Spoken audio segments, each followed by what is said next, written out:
So let's go through a demonstration here of the ledger posting setup. So what we'll do is we'll walk through the ledger posting setup form. We'll show how posting types are being used when we post, and in order to do that we'll have to run a transaction and look at the voucher. So that's what we'll be going through.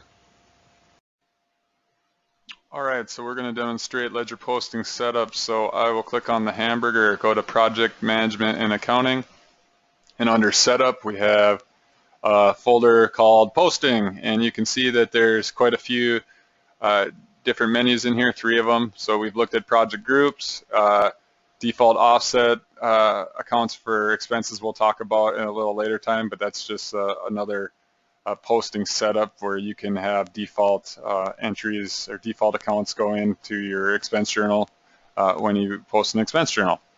So for the ledger posting setup form, that's what we specifically want to talk about here. I'll just click into that form and you can see this is what we've already overviewed. Basically we have all our different posting types, and what I'm going to do is I'm just going to set up a couple category specific posting types, and we're going to focus on cost for this demonstration.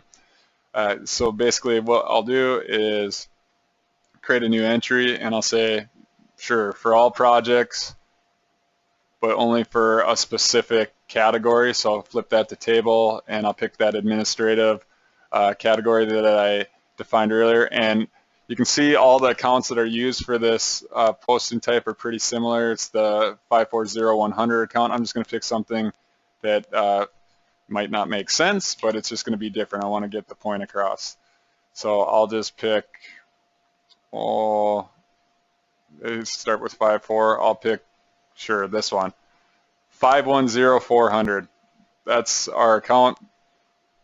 So that would be the debit account if we're going to post hours for, and if we're using the administration category. And then the credit account is always this payroll allocation, the one right next to it, and that's if we're posting to P&L. So if I hit the payroll allocation posting type, you can see they're all routed to this 602-100 account, and I'm just going to say, well, now we have an outlier, and it's the administration category, and I'll see if there's something around 602 that makes sense. We'll just do 602-200 if it's there. There we go. So we'll hit that 200 account rather than the 100 account. And then I'll show you an example of posting the WIP as well too. And for WIP, we need to define the WIP cost value, which would be the credit or the debit, and then the credit to that is still the payroll allocation posting type. So we'll pick WIP cost value as well, and we'll say, all right, for all projects, this specific category, which is administration, and we'll find something 160, and we'll see if there's a 500. There is. There we go, WIP other. So that is the accounts that we'll use. So I'll save those changes, and now we'll just jump in and just create a new project. So I'll create a new project, and we'll call it P&L test. And we'll use our simple T&M project group that we created earlier. And I'll pick a contract, and then I'll create the project. All right. So basically what we can have happen here is, well, step one, we got to put this thing in process, else I'm going to get an error when I try and post anything. So we're in process, and I'm just going to post some hours to it. So I'll create a new journal. I'll go to the lines, add a new line, pick administration category. There's nothing at this point that's going to tell you what accounts that you're going to hit. So basically, I'm just going to post this thing, and then we'll go review the voucher. Can't see the voucher from this form either. So what happens is we'll post.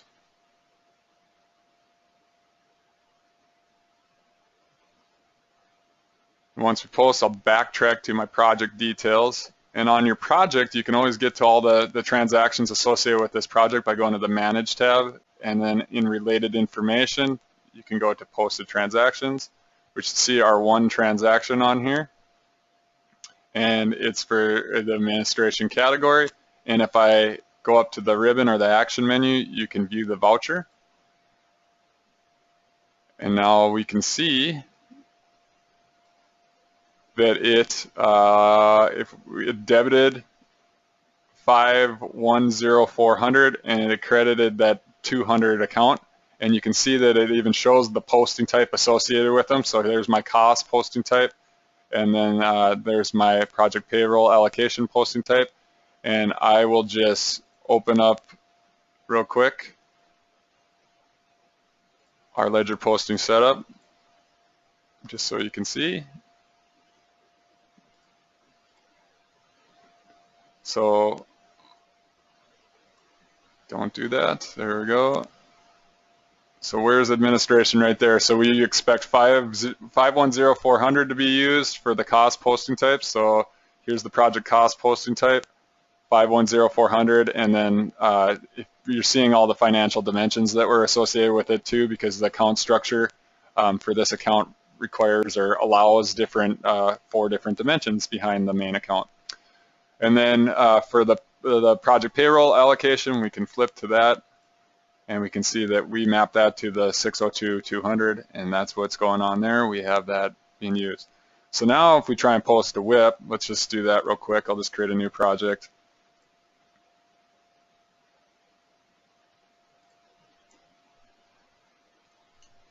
We'll call it WIP test, and this is for costs. I created a project group that is telling it when we post hours, I want it to hit the balance sheet.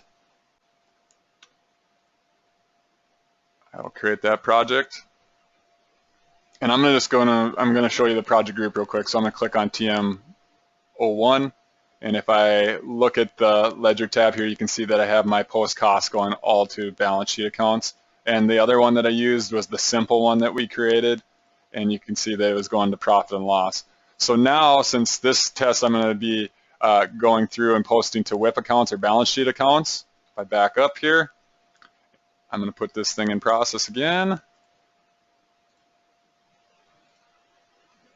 Basically, what's going to happen is it's going to say, well, the project group wants us to post to WIP accounts, which is fine, but B, does the line property allow it? So I'll pick my administrative category, and then I can see that we have a billable line property, and if I just left click on that hyperlink, we can see that it is allowing the capitalization of costs. So yes, we can post to the balance sheet when we use this line property. So now I will post,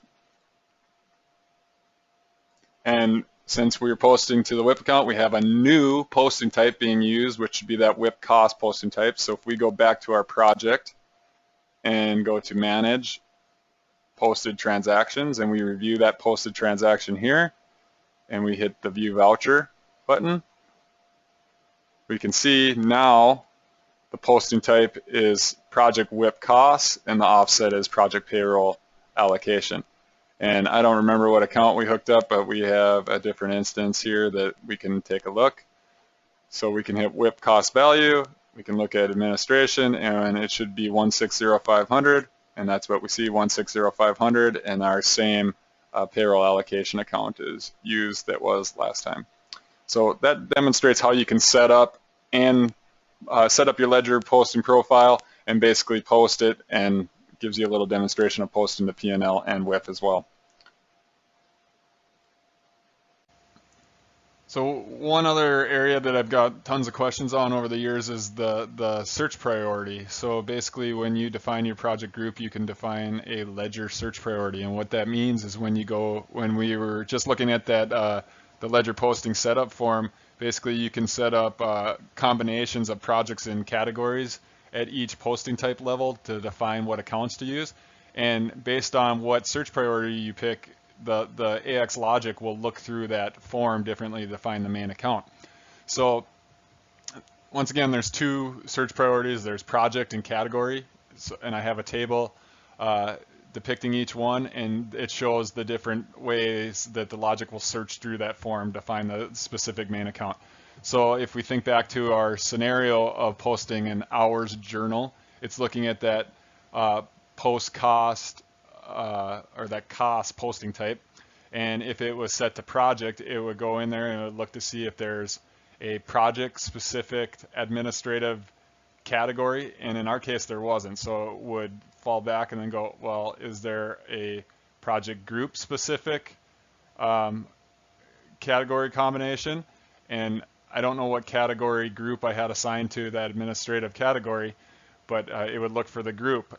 This is not necessarily the way that I would want it to work. I would want it to use the other search priority where it goes and it says, all right, you've defined an account associated with that administrative category. Do you have it at the project level? Nope, we didn't. Is it at the project group level? No, we didn't have that either, but we had a specific category set up for all projects. So it used this one, and I believe I had mine set up as the search priority of category. So that's the route that it went. But you can see the difference. It basically project is the main priority over on the left side, while the category, even though it says second priority here, is really the way that it's searching when you have it set to a search priority category. So hopefully that gives you a little clarity on search priority.